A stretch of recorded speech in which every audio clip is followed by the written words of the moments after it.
Hey guys, Tech Timmy here. So living on the coast in Massachusetts, flooding is always sort of at the forefront of my mind. However, it's not really so much the threat from there, but what is happening under my sink and in my storage closet here that is much more of a concern. So that's why today I am excited to be checking out and testing the Shelly Flood Gen4. It's been a brutal winter here, as you can probably tell, and a number of the apartments in my apartment complex have had water issues. Pipes burst, hot water heaters go, and the like. And I am going to be setting this up in my crib here to give an early detection in the event of a leak and or the beginning of a flood. I've lived through some flood damage in the past, and I'm here to tell you it is not fun. So in this video, I'm going to unbox, set up, and we'll also do some initial testing of the Shelly Flood Gen4. We will also check out this Shelly leak sensor cable, which is an add-on to this that lets you extend the area that you want to have covered. So without further ado, let's get into the unboxing. Let's go. Oh boy, it's Tech Timmy time. Actually, before we get into the unboxing, let's take a quick look at what this device actually does. The Shelly Flood Gen4 is a smart water leak sensor designed to detect water as soon as it appears. It sends real-time alerts to your phone so you never miss a leak. It has a built-in alarm and it supports multiple protocols. These include Wi-Fi, Zigbee, Matter, and even Bluetooth for setup. It works with major smart home platforms like Alexa, Google Home, and Apple HomeKit. The sensor cable is 2 meters long, and you can extend it up to 150 meters for even wider coverage. Now let's get into the unboxing. All right, so Shelly does a good job with packaging, and I'm gonna have to put my readers on here because I'm old and getting blind. More blind by the minute, and they do a good job with packaging. Not gonna need the unboxing knife, I don't think. Nope. All right, so just the box opens like that, nicely from the top, and things are packaged in here very well with super efficient use of space. So this is the cable. So this is actually the sensor cable, which looks to be really solid and firm. All right, got my KitchenAid scissors here, my favorite scissors that tend to last for about 6 months and then they get rusty in the dishwasher, but whatever. And for sake of completeness, I just wanted to cut the cord here, so to speak, to show you guys how much cable you get initially. So that is the amount of cable you get. So this is the sensor cable. That is a good ample amount of cord, isn't it, that you get initially here. So that's nice. All right, I'm gonna stick that aside for a second. So you could potentially run that under your baseboards or whatever along where your sink is. You know, you're gonna wanna make sure you fasten it to the floor, obviously. You don't want people tripping over it. So here is the device itself. It looks like they put the manual inside, which is nice. It's kind of fun. Okay, cool. So there is our documentation. I'll pull that out real quick. And we have our schematic diagram here. That looks excellent. And this device is super easy to figure out and put together, guys. So here is another QR code for Matter. We have our batteries here. It looks like we're going to need to remove this first. Yep. Okay, so we pull that out, and then we have our batteries, and it immediately turns on. How cool is that? This guy here, in terms of our leak sensor, just sticks right into there like that. It's easy as that. So now we need to download and install the Shelly app, but once water touches this cable here, we will get notifications and we'll also hear an alarm. Let me just open up the, I believe this is mounting hardware, I'm not entirely sure. For sake complete, yeah. So we have a little bit of mounting hardware here. I mean, they've really thought of everything, geez, and this looks like good quality hardware here. I think I'm actually going to mount mine in my storage closet where my hot water heater is. And then again, for, you know, in the realm of, you know, thinking of everything, we also have some nice 3M tape here. If you have a mounting preference to do it that way, and then we have our support. And I will just say now's probably a good time to thank the good folks over at Shelly for sending this out. I've been working with Caitlin, so thank you, Caitlin, and also thank you for your patience as I've had some health issues recently. Okay, so next, let's actually go ahead and download and set up the Shelly app. And then I think I will, well, actually, let's grab the leak. I'll get that right out of the box right now as well here, why not? Show you what that looks like. I assume it looks just like the other one. a little bit longer, and indeed it does. So the black and white stripe ones are definitely the sensor cables. And again, what this will allow you to do is based on, so you've got this guy here, it will allow you to extend it further, just like that. Oh, and what this guy is for, if you had an area, say, that you did not want to, let's say you had some dead space where potentially no potential for a leak at all, you could just plug this into the device and then plug it in here as well. And then the dead space area would be here, and then where you want the leak detection to start would be here. So that's just brilliant in my opinion. Okay, so let's download the app, get that set up, and then we'll do a little test. All right, so here we are. I've downloaded the Shelly app. If we're setting up a smart water leak sensor for your home, I know you are fully capable of figuring out how to download the Shelly app for your smartphone. In my case, I am on my iPhone 16 Pro Max, and I'm just going to go ahead and open up that app. And Shelly would like to send me critical alerts. Absolutely. Allow Shelly to find devices on local networks. Absolutely. So I'm going to say allow. Shelly would like to send you critical alerts. Always play a sound and appear on the lock screen, even if your phone is muted or a focus is on. So we're going to allow that as well. And now we have our privacy policy. I'm going to say continue. And what we want to do is we want to, I want to say it's going to detect this automatically. Let me just try. Let's just see for kicks.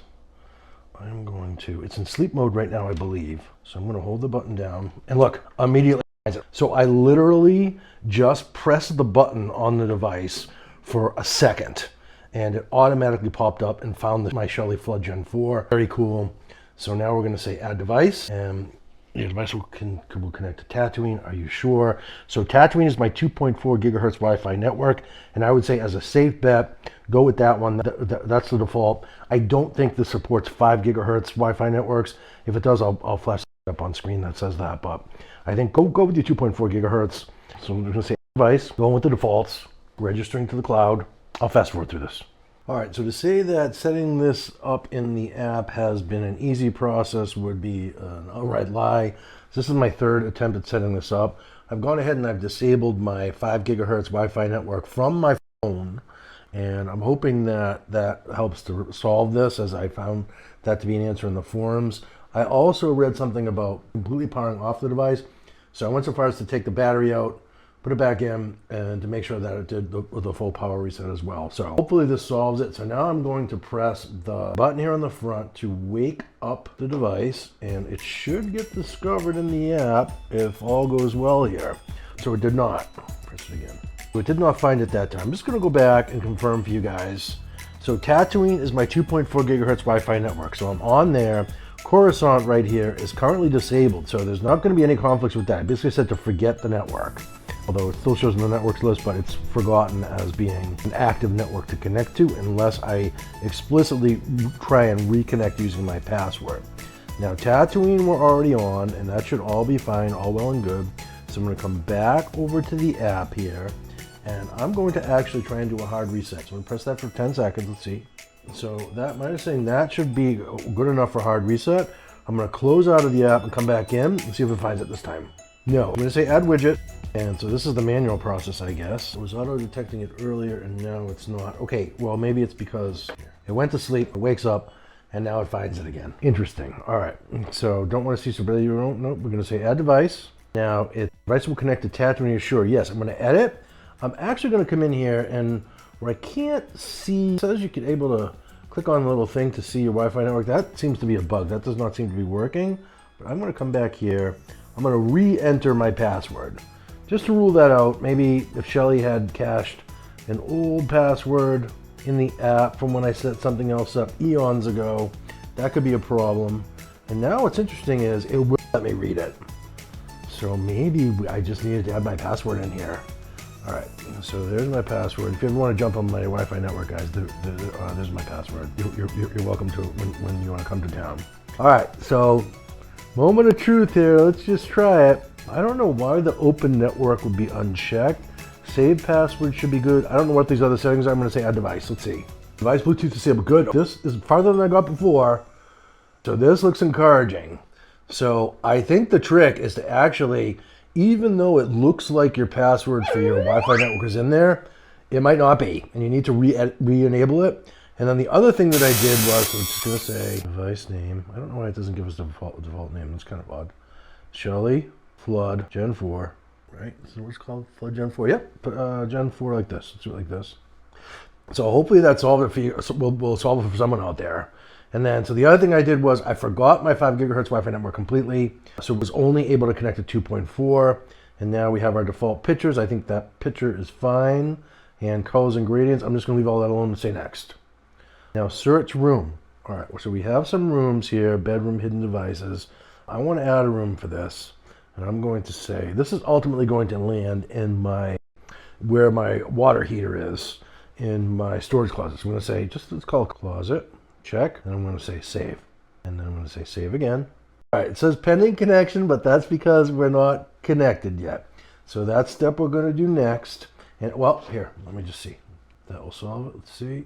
Right, so all you need to do is enable it. Green light, all systems go. All right, I will actually put in the description all of the steps that I did in order to get this thing to come alive. I've seen a lot of questions with setup issues out in the forums and stuff, but I think this may actually solve it for some of you. The main thing is re-enter your password and make sure it is exactly correct. I never put my password in this app since I did the fresh install, but it looks like it may have remembered cached it somehow from a previous one, or it's just a weird thing where it looks like there's a password in the app and it's just not there, which is why I couldn't, when I was clicking the little icon, I couldn't see it. So hopefully this solves it in terms of setup is concerned. And now let's get into the testing. Let's go. All right, guys, so here we are to do our little test. Moment of truth here. I have my little water dropper out here, some paper towels in case we start to make a mess, which I already did in my initial test here. So you'll notice it says in the app, it says cable unplugged, and that's because, well, the cable's unplugged. So what I'm going to do is I'm going to plug that in, and we want to give it a firm press. Make sure it seats all the way in there. Give it a good push in there. You want to make sure that makes contact. And then put that down, and now, so the little cable unplug thing should go off in the app, and it does automatically. So that's nice. I'm just going to wake it up here. Seems to be have gone to sleep for whatever reason. Okay, so now we can do our water droplet test, right? So okay, so I just want to have, I'm going to open the full app here, have it on standby. And down the bottom there, you see no with the little water droplet through it. There's a bunch of other settings and things that you can mess with. I'm not going to get too deep into any of that right now. This video's already gone a little bit long, so I want to try and wrap things up as quickly as possible here. And then, so in terms of our test, I have my little water dropper tool, and I am going to put a little bit of water on the table here.